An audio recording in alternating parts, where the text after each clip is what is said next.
Yes, welcome back students. So in our previous video we have talked about this cathode ray tube experiment. So in this video we are going to talk about the observations of this cathode ray tube experiment and how exactly we know that these are the invisible rays we have set, and with the help of this phosphorescent screen we are able to notice those invisible rays. Okay, but how can we know that these invisible rays are electrons itself, and how can we conclude that the charge of these cathode rays are negative itself? So we'll get the answer for all these questions in this observation part. Okay, so if we observe this, cathode rays start from cathode and move towards anode. Clear? So it starts from cathode. Cathode is negatively charged electrode and anode is positively charged electrode. These cathode rays start from cathode and move towards anode. I have mentioned the direction also. That's the first observation. And generally these are invisible. We have stated that these are the invisible rays,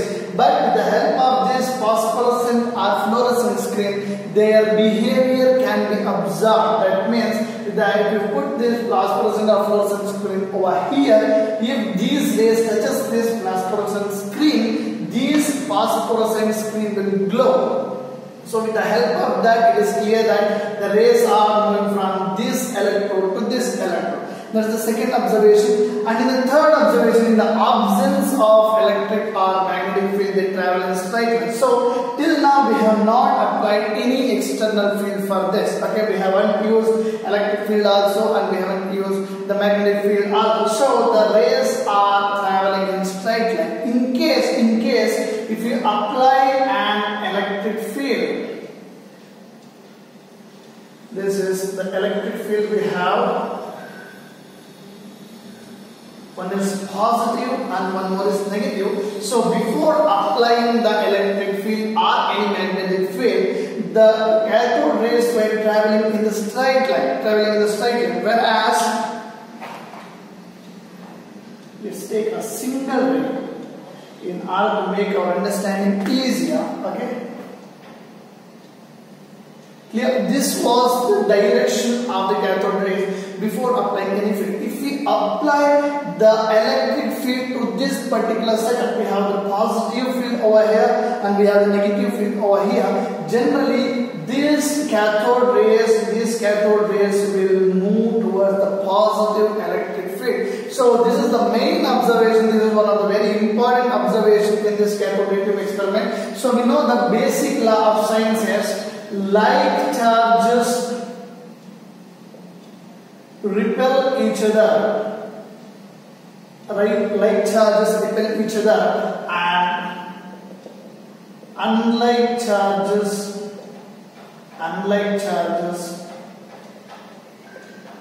attract each other. Okay, this is the basic law of science. We all know this. So we have the positive electric field over here, and we have the negative electric field over here. As soon as you apply the positive and negative electric field, these cathode rays, as before this it was traveling in a straight line, but after applying this charge, these cathode rays will travel towards positive. That means unlike charges attract each other, that means these cathode rays are getting attracted towards the positive electric field. With the help of this, we can know that this is a negative charge ray, because only negative charge can be attracted towards positive charge. Like repel each other. This is negative, so as this is negative, it is not coming towards this. This is repelling each other. This is negative, as this is positive, this is getting attracted towards the positive electric field. That is the fourth observation. In the presence of electric field and magnetic field, these rays deflect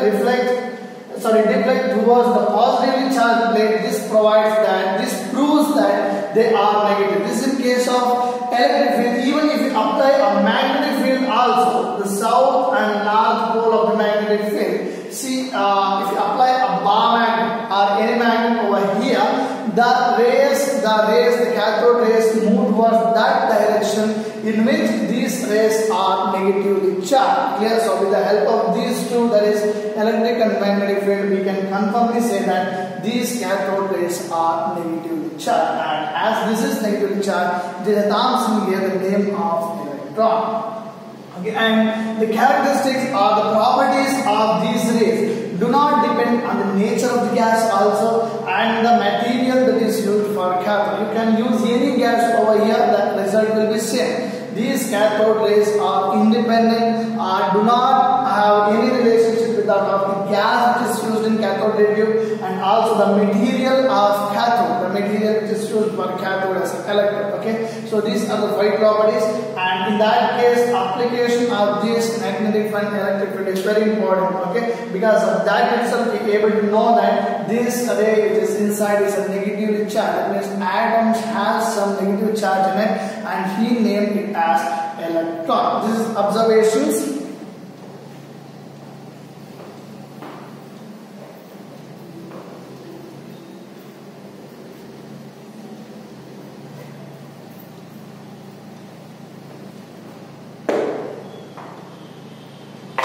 Very briefly.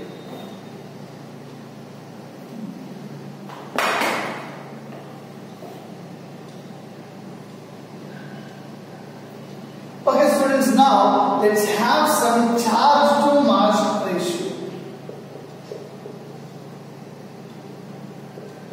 We call it as E by M ratio. E stands for charge and M stands for mass. We are talking about the charge and mass of an electron. So, in the observation, we have seen that if we have this electric field and magnetic field separately, we can prove that cathode rays are negatively charged. Okay, so J.J. Thomson, what he did in around 18th century end, he proved that he applied both the electric field and magnetic field continuously in a single way. He applied both the electric field and the magnetic field, and he was able to get the cathode rays in a straight line. Okay, the deviation was there initially. When you apply only the electric field, it would be traveling on the straight, okay, towards the positive electric field. If only you apply only the magnetic field, it would have traveled towards that pole in which the cathode rays are negatively charged. Okay, so what did J.J. Thomson did in order to find out the charge to mass ratio is he applied electric field and magnetic field simultaneously. Clear? That's the first thing. J.J. Thomson applied electric field and magnetic field simultaneously, and he was able to balance the direction of cathode rays in a straight way. He was able to deviate the cathode rays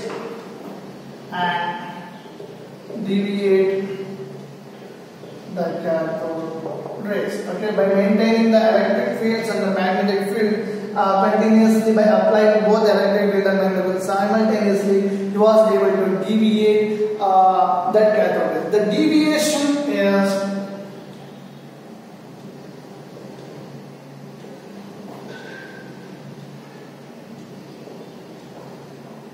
deviation is given by, or the deviation is followed by 3 separate concepts. One is the magnitude of the negative charge.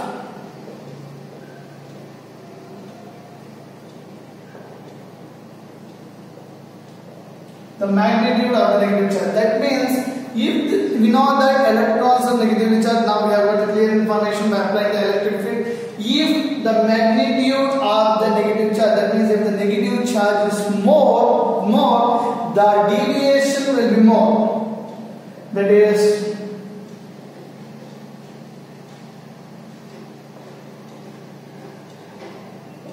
the deviation will be more.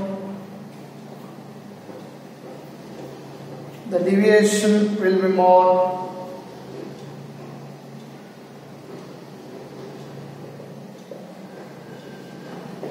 Higher.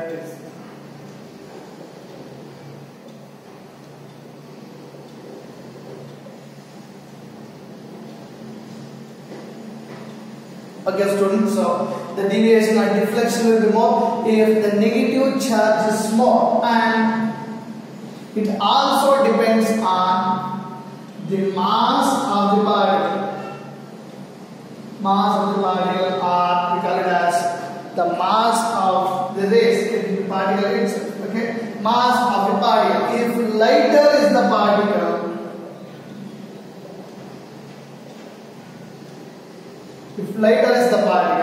more is the deflection.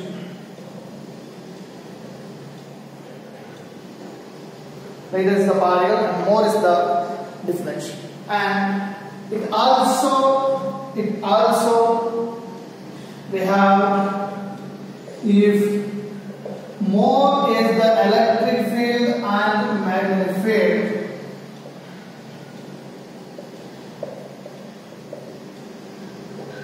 the deflection will be more. Clear, students? These are three key points which is responsible for deviation or deflection of the cathode rays. One is depends on the magnitude of the negative charge. Okay, that means if the cathode rays is more negative, the deviation will be very more. Okay, and if mass of the particle, you know that if it is lighter, the deviation will be more. If it is very hot, or it means if it is heavier, you know that the deviation will be very less, because mass we cannot do that. Okay, so third one is, if more is the electric field and magnetic field, that means the strength of the magnetic field and the electric field which is being applied is more, the deflection will be more. These are the three concepts. So by applying both the positive electric field and the magnetic field simultaneously, he was able to get the value of the charge to mass ratio of an electron. Let's find out this.